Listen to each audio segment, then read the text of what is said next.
Tujuan survei usaha adalah pertama, melengkapi data dan informasi yang ada pada dokumen kredit yang diajukan.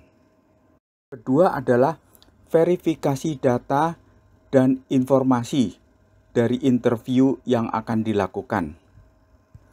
Ketiga, menggali informasi potensi dan prospek bisnis. Keempat, mengenal manajemen perusahaan dari mitra usaha dan lain-lainnya.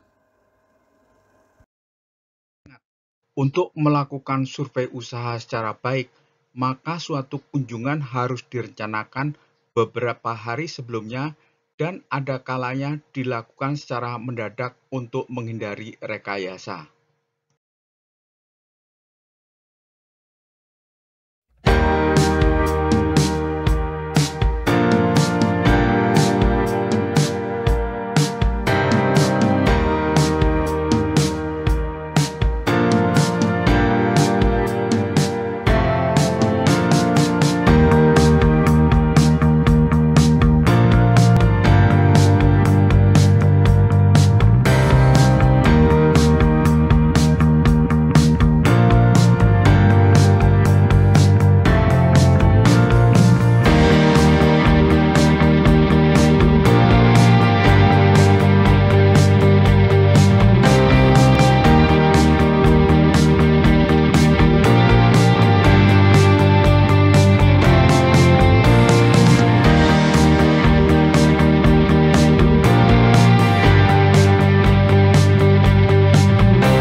Mari kita lihat materi survei yang akan dilakukan, yaitu pertama, tentang perusahaan dan manajemen.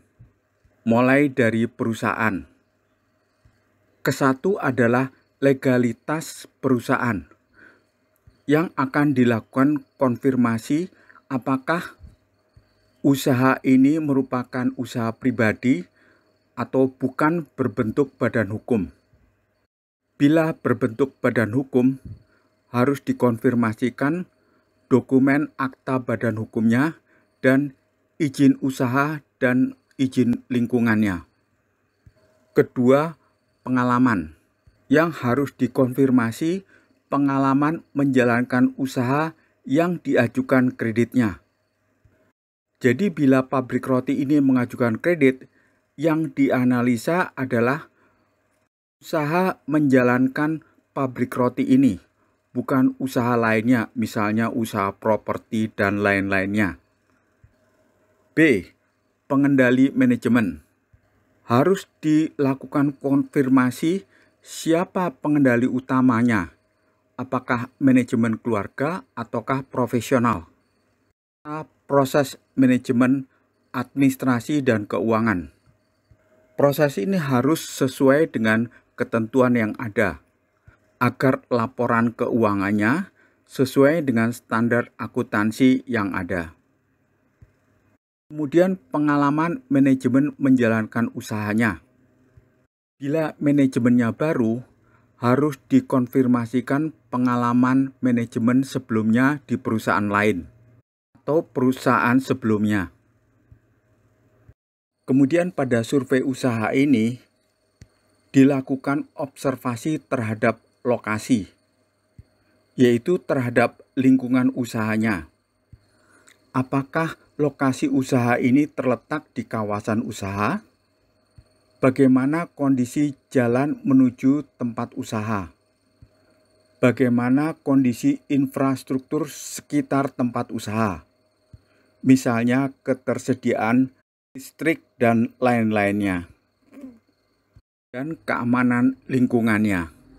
Pada observasi tempat usaha, akan dilakukan survei terhadap luas tanah dan bangunan usaha, mesin-mesin dan alat penunjang usahanya, kemudian juga saluran pembuangannya. Selanjutnya adalah observasi terhadap karakteristik usahanya, yaitu jenis usahanya.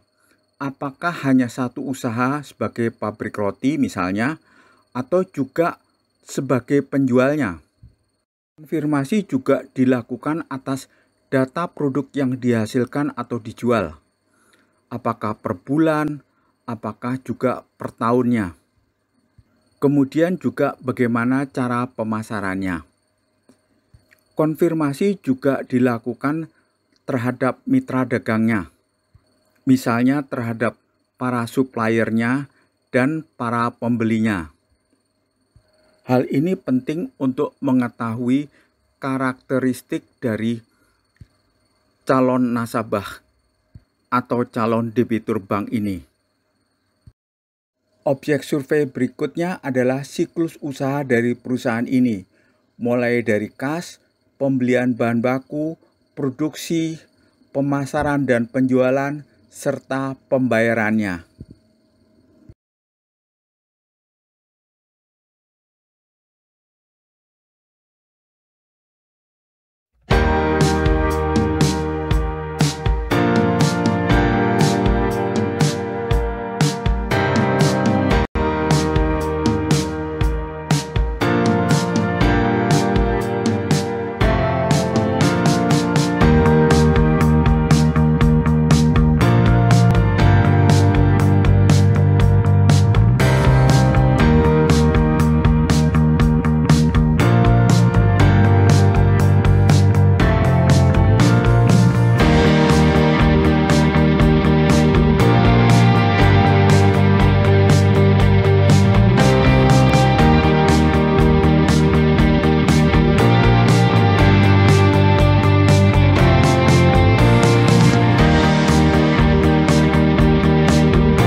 Pada analisa usaha, kita membahas jenis usaha, apakah termasuk produsen, perdagangan, jasa murni atau jasa non-murni. Dan bila usahanya kombinasi, mana yang lebih dominan. Kemudian dibahas historis usaha, yaitu berapa lama usahanya, apakah usaha ini turun-temurun atau usaha oleh generasi pertama, serta historis pertumbuhan usaha. Untuk menganalisanya, sebaiknya kita menggunakan diagram siklus produk dan perusahaan berikut ini.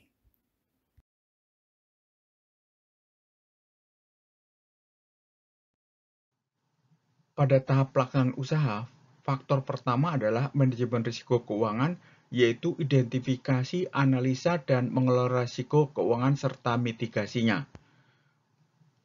Risiko pada pabrik roti ini adalah satu, produk, yaitu keunggulan, kualitas, harga, dan skala ekonomis. Kedua, pasokan, kontinuitas pasokan, bahan baku, produk, dan kontinuitas pemasoknya. Ketiga, komponen produksi, yaitu kompetensi SDM, alat produksi mesin, dan teknologi.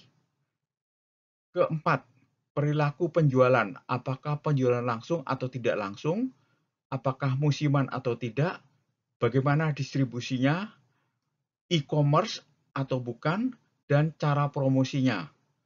Kelima adalah tunggakan piutang.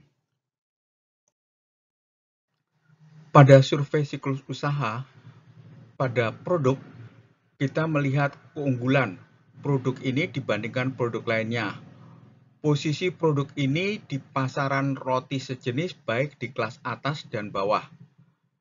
Dari segi kualitas, kita lihat berapa lama produk ini bisa bertahan, apakah seminggu, apakah 3 hari. Kemudian harga jual ke toko, berapa harga rata-rata per buah rotinya, dan berapa harga roti saingannya. Berikutnya, skala ekonomis, berapa rata-rata produksi roti per hari dan per bulannya. Dan apakah sesuai permintaan pasar, produksi kapasitas mesin, dan SDM yang ada. Kemudian kita lihat pasokan kontinuitasnya bahan baku produk. Apakah kontinuitasnya tersedia paling tidak 3 bulan mendatang. Kemudian bahan baku import ataukah lokal. Selanjutnya kontinuitas pemasok. Ada beberapa pemasok di sekelilingnya.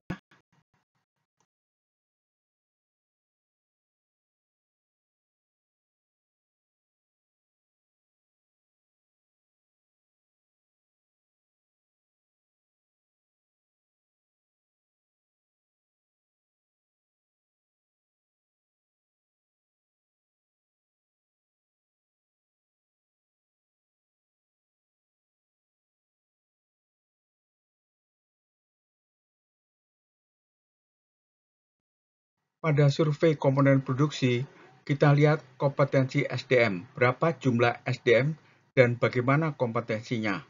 Pada alat produksi, kita lihat kapasitas mesin produksinya. Pada teknologi, kita lihat teknologi mesinnya apakah sudah computerized ataukah masih manual. Bila masih manual, perhatikan aliran proses produksinya. Selanjutnya, kita lihat perilaku penjualan. Apakah penjualan langsung atau tidak langsung ke konsumen? Bila bukan penjualan musiman, berapa kali penjualan setiap minggunya? Distribusi, apakah punya jaringan distribusi sendiri? Apakah sudah memakai e-commerce? Dan bagaimana cara promosinya?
pada survei siklus usaha, biaya, dan penerimaan pembayaran, kita mulai dari survei pembayaran sebagian dan hutang usaha kepada pemasok dan supplier. Kita periksa pembukuannya. Kemudian kita memeriksa harga pokok penjualan, yaitu biaya bahan baku dan biaya produksinya, termasuk gaji buruh. Selanjutnya, kita survei inventory rata-rata yang formulanya adalah bahan baku dibeli, dikurangi bahan baku dipakai, ditambah produk jadi belum terjual, dan berapa nilai rata-rata inventorinya. Selanjutnya pada tahap penjualan, kita lihat biaya umum, berapa biaya pemasaran, gaji admin, dan lain-lainnya. Selanjutnya, kita lihat siapa pembelinya, apakah bonafit ataukah tidak. Dan selanjutnya, pada tahap pembayaran, kita melihat pembayaran sebagian dan piutang usahanya, yang kita lihat pada buku piutang usaha. Pada analisa laporan keuangan, pertama kita membahas pola perkembangan atau tren laporan keuangan, yaitu penjelasan komponen-komponen penting, piutang dan hutang usaha, inventory, hutang jangka pendek dan panjang, hutang biaya, penjualan, harga pokok penjualan, biaya-biaya, dan lain-lainnya. Penjelasan analisa rasio keuangan. Perbandingan laporan keuangan minimal 2 tahun berturut-turut. Penjelasan analisa rekening koran. Dan penjelasan faktor-faktor penyebab perbedaan antara analisa rekening koran dengan laporan keuangan. Jika harus membuat proforma laporan keuangan, tetap harus berusaha mendapatkan info pola perkembangan laporan keuangan selama ini. Analisa kedua yaitu kebutuhan modal kerja yang berdasarkan dari formula piutang usaha ditambah inventory dikurangi hutang usaha ditambah hutang biaya. Ketiga adalah analisa kemampuan membayar, yaitu dengan metode laba operasi dan metode arus kas.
Selanjutnya, survei jaminan dan agunan.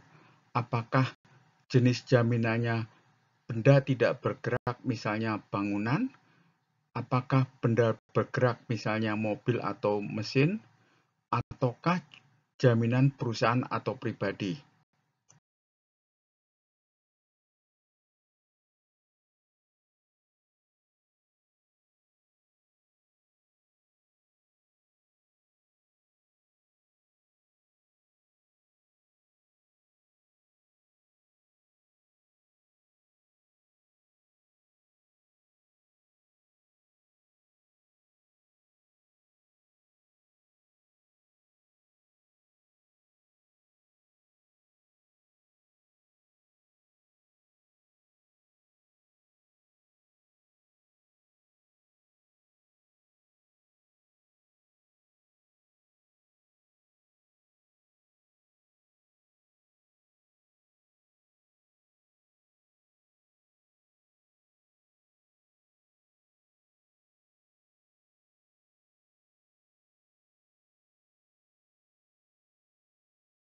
Berikut ini adalah tipikal laporan survei usaha yang terdiri dari perusahaan dan manajemennya, survei terhadap lokasi, dan karakteristik usaha. Berikutnya, survei data keuangan atas laporan keuangan, perkiraan kebutuhan modal, dan perkiraan sumber pembayaran. Berikutnya adalah survei jaminan.